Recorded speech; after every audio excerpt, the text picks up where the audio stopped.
వేసేస్తామండి, పండేస్తుంది. పండిత సుఖం మన ఆరోగ్యం దెబ్బ అయిపోతుంది. అవునండి. ఇప్పుడు ఆరోగ్యం గురించి అండి. అవునండి. మంచి క్వాలిటీ కావాలి మనకి. అవును.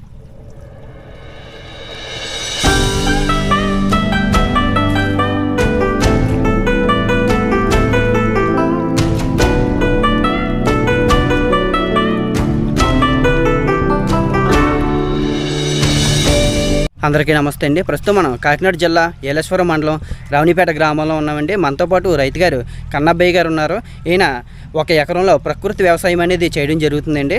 ఆయన ప్రకృతి వ్యవసాయం అనేది ఏ విధంగా చేస్తున్నారో, దీనివల్ల ప్రకృతి వ్యవసాయం వల్ల ఆయనకి ఏమన్నా లాభం అంటూ ఏమన్నా ఉందా అనే విషయాలు ఆయన మాట్లాడి తెలుసుకుందామండి. నమస్తే అండి. నమస్తే అండి. మీరు ప్రకృతి వ్యవసాయం అనేది ఎన్ని సంవత్సరాల నుంచి చేయడం జరుగుతుంది? ప్రకృతి వ్యవసాయం అనేది 3 సంవత్సరాల నుంచి చేయడం జరుగుతుందండి. మీరు ప్రకృతి వ్యవసాయం ఫస్ట్ ఇంతకుముందు కెమికల్ చేస్తున్నా అని చెప్పారు కదా. ఫస్ట్ కెమికల్ పెట్టుబడి దాంతో చేసేవాడండి. ఇప్పుడు ప్రకృతి వ్యవసాయం చేయడానికి ఇందులోకి మారడానికి అలా కారణం ఏంటండి? ప్రకృతి వ్యవసాయం చేయడానికి సిబ్బంది వచ్చి నన్ను సంప్రదించారండి. దానివల్ల వాళ్ళు చెప్పిన మాటల మీద నేను ప్రకృతి వ్యవసాయం చేయడం జరుగుతుందండి 3 సంవత్సరాల నుంచి కూడా. దానివల్ల ఏంటంటే మనకి భూమి శుభ్రంగా పరిశుభ్రంగా ఉండడం జరుగుతుందండి. దానివల్ల కూడా లాభం మనకి తక్కువ పెట్టుబడితో కొంచెం లాభం కూడా జరుగుతుందండి. మన తిండిని కూడా ఆహారం కూడా మంచి మనకి పరిశుభ్రంగా ఉండడం జరుగుతుందండి. దానివల్ల నేను అది చేయడం జరుగుతుందండి. దానివల్ల కూడా మనకి మంచి ఉపకారం జరుగుతుంది. ఓకే అండి. ప్రకృతి వ్యవసాయం అనేది మీరు ఎలా చేస్తున్నారో, ఏ పద్ధతిలో వాడుతున్నారండి? అయితే నా దగ్గర ఆవులు ఉన్నాయండి. ఆవుల ద్వారాగా నేను ఆవు మూత్రం బట్టి పేడ కూడా పట్టుకుని కలిపి ఆవు మూత్రం పేడ దాంట్లో బెల్లం కలిపండి. ఇది పిడకల కింద ఆరబెట్టిండి దాన్ని శుభ్రంగా పొడుగు చేసి దమ్ములో ఫస్ట్ దమ్ములోనే 200 కేజీలు నేను జల్లుతున్నానండి. తర్వాత కలుపు తీసిన తర్వాత మళ్ళీ 200 కేజీలు జల్లడం జరుగుతుందండి. దానివల్ల మంచి పిలకలు కూడా మంచి స్వస్థంగా వచ్చి దాన్ని బాగా జరుగుతున్నాయండి, వస్తున్నాయండి. అవి దుబ్బు నుండి పిలక అనేది బాగా వస్తుందండి. బాగా వస్తుందండి. దానివల్ల దాంట్లో ఉన్న జీవనావసరాలు ఎర్రని పెరిగి కొంచెం చేను కూడా మంచి ఆరోగ్యంగా కాపాడగలుగుతుందండి. మనం తినే ఆహారం కూడా మంచి పుష్పలంగా ఉంటుందండి. బాగుంటుందండి. ఇది బాగుంటుందండి. ఓకే అండి. ఇక్కడ మీరు కుండీలు ఏదో కలుపుతున్నారు, ఇదేంటండి? ఇదండి ఆవు మూత్రం అండి. దీంట్లో సోడి మమ్మల్ని పిండి అండి, పొలా పిండి కలిపేమండి. దాంట్లో బెల్లం కలిపండి. ఇది ఊర పెడుతుందండి. ఒక వారం రోజుల పాటు 10 రోజుల పాటు ఊరబెట్టి దాన్ని ఒగడం జరుగుతుందండి. కాలం ఇప్పుడు నీటిలో వగిలితే అది పొలం అంతా చుట్టూరు పట్టి మంచి ఆరోగ్యంగా చేనుకి పనిచేద్దండి బాగా. దానివల్ల మనకి మంచి లాభం కూడా జరుగుతుందండి. ఏంటి మరి ఇప్పుడు ఒకవేళ ఏమన్నా ఆకు కాటనైనా పురుగు కాట పడితే దానికి ఏదో పడుతున్నారు? దానికి మన తూటుకు ఆకు ఉందండి. తూటుకూర కషాయం అండి. ఆ కషాయం మన సిబ్బంది ఉన్నారండి. ఆ సిబ్బంది చెప్తే సిబ్బంది పట్టుకొచ్చి మనకి ఇస్తున్నారండి. ఆ సిబ్బంది పట్టుకు మనకి ఏదైనా దోమ గట్ట పట్టినప్పుడు చెప్తే అది దానికి ఏం కావాలో వాళ్ళు చెప్తే వాళ్ళు పట్టుకొచ్చి మనకి ఇవ్వడం జరుగుతుందండి. అది కొట్టడం జరుగుతుందండి. ఇప్పుడు వచ్చి ఎన్నిసార్లు స్ప్రే చేశారు? అది నేను 2 సార్లు స్ప్రే చేశానండి. ప్రస్తుతానికి ఇప్పుడు ఈయనకు స్థితిలో ఉంది.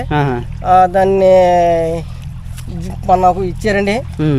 అగ్నిస్తం ఏదో అన్నారండి, అది ఇచ్చారండి. అది ఇవ్వడంలో పట్టుకొచ్చి కొట్టానండి. కొట్టగానే ఇది ఈయనకు పట్టిందండి. ఎంతండి ఇప్పుడు ఈయన దిశలో ఉంది.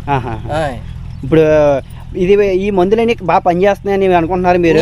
నా దృష్టి నా ద్వారాగా ఇప్పుడు నా మట్టికి ఇది ఈ 3 సంవత్సరాల గురించి మంచి బాగుందండి. మన తర్వాత ఈ పక్కన రైతులు కూడా రేపు నెక్స్ట్ కానీ చేస్తాం అనేసి కూడా నాతో చెప్పడం జరిగిందండి. మిమ్మల్ని చూసి వాళ్ళు కూడా చేస్తానంటున్నారండి. ఇప్పుడు మీకు ఇంతకు ముందు రసాయన ఎరువులు కట్టేసేటప్పుడు ఖర్చు ఎంత అయింది? ఇప్పుడు ప్రకృతి వ్యవసాయం చేసేటప్పుడు ఖర్చు ఎలాగవుతుందండి? దానికి దీనికి ఇంచుమించులో 10-15 వేలు తేడా వస్తుందండి. ఖచ్చితంగా తేడా వస్తుందండి. దానికి 15,000 ఎక్స్ట్రా అయిపోయిందండి. మందులకే ఖచ్చితంగా పిండికాయ ఇదండి. పిండికాయ ఇదండి. దిగుబడి ఎలాగ ఉందండి? దిగుబడి దానికి దీనికి ఏంటంటే దిగుబడికి దానికి లెక్కేసుకోకూడదండి. దిగుబడి దీనికి ఒక 2-3 కట్టలు తగ్గినా కానీ అండి మనం తిండి ఆహారం కాపాడుకోవాలండి. అది అవునండి. అవును, మెయిన్. అవును, కరెక్ట్ అండి. ఇప్పుడు వేసేస్తామండి, పండేస్తుంది. పండిత సుఖం ఉంది, మన ఆరోగ్యం దెబ్బ అయిపోతుంది. అవునండి. ఇప్పుడు ఆరోగ్యం గురించి అండి, అవునండి, మంచి క్వాలిటీ కావాలి మనకి. అవునండి, మన క్వాలిటీ ఉంటేనే మనకి బాగుంటుందండి. అవునండి. క్వాలిటీ లేని సుఖమే ఉందండి. ఎంత తింటే సుఖం ఉంది. ఇంట్లో చిన్నపిల్లలు తింటారు, పెద్దవాళ్ళు అందరూ తింటారు. షుగర్ బీపీలు కూడా ఇది మంచి బాగా పనిచేస్తుంది. ఇది ఇదండి, ఇది కంట్రోల్ చేస్తుందండి, అందరు కంట్రోల్ చేస్తుందండి ఇది. ఓకే అండి. దానివల్ల ఇక్కడ మీరు ఇంకా ఎల్లో ప్లేట్స్ పెట్టారు, తర్వాత లింగాకర్ష బొట్టలు పెట్టారు. అవి పురుగులు నియంత్రించడానికి ఏంటంటే మళ్ళీ చేలో ఏమేమి దోమ కానీ ఏ పురుగు ఉన్నదరే మనకి దానివల్ల మనకు తెలుస్తుందండి. ఆ లింగాహారాల వల్ల మనకి అందులోకి వెళ్తాయండి, ఆ బుట్టలోకి. మనకి ఈ పురుగు ఉంది, ఈ దోమ ఉంది అన్న దాని గురించి మనకి అవి పెట్టడం జరిగిందండి. ఆ మేడం గారు గట్రా వచ్చారండి. వచ్చిన తర్వాత చూపించారు, చెప్పారు. సార్లు వచ్చారండి, అందరూ వచ్చి చూపించి ఇలా చేస్తే బాగుంటుందమ్మని చెప్తే అవి ఇచ్చారండి. అవి కట్టానండి. ఆ కట్టడం వల్ల నాకు తెలుస్తుందండి. దాన్ని చూసి ఏ పురుగు ఉందో ఏ దోమ ఉందని మనకు తెలుస్తుందండి. అది ఇక్కడ పందిరి కూడా వేసుకున్నారు కదా, ఇది పందిరి ఎందుకండి? ఇది పందిరి ఇది ఆమూత్రం కలిపాం కదండి, ఇది దీనికి నీడకండి. ఓకే అండి. తర్వాత మీరు గొట్ల మీద కూడా మొక్కలు వేసుకున్నట్టుకున్నారేంటి? బంతి మొక్కలు వేసామండి. దీనివల్ల ఏమైనా యూజ్ ఉందా మీకు? దీనివల్ల ఏమైనా యూజ్? దీనివల్ల ఉపకారం ఉందండి. ఏంటండి? ఇది మన పంట తినడానికి ఏ పురుగు వచ్చినా ముందు ఆల్రెడీ ఈ ప్రకృతి ఈ వీటి వల్ల ఈ వాసనానికి అవి ముందు ఆటల వల్ల వదులుతాయండి. దాని మీద వదలడానికి మనం రాగానే పొద్దుట రాగానే మనం చూస్తాం గొట్లాంటి తిరిగి ఏడు తింటున్నాయి, ఏటు వస్తుంది, ఏంటి అనేది ఆ పురుగు అది ఏమైనా ఆకు కొట్ట తిన్నట్టుంటే మనకి వెంటనే మనకి తెలిసిపోతుంది. దాన్ని బట్టి మీరు ఏ కషాయం కొట్టాలన్నది నిర్ణయించుకుంటారు, మనకి తెలుస్తాయండి. ఓకే అండి, ఓకే అండి, చాలా బాగా చెప్పారు.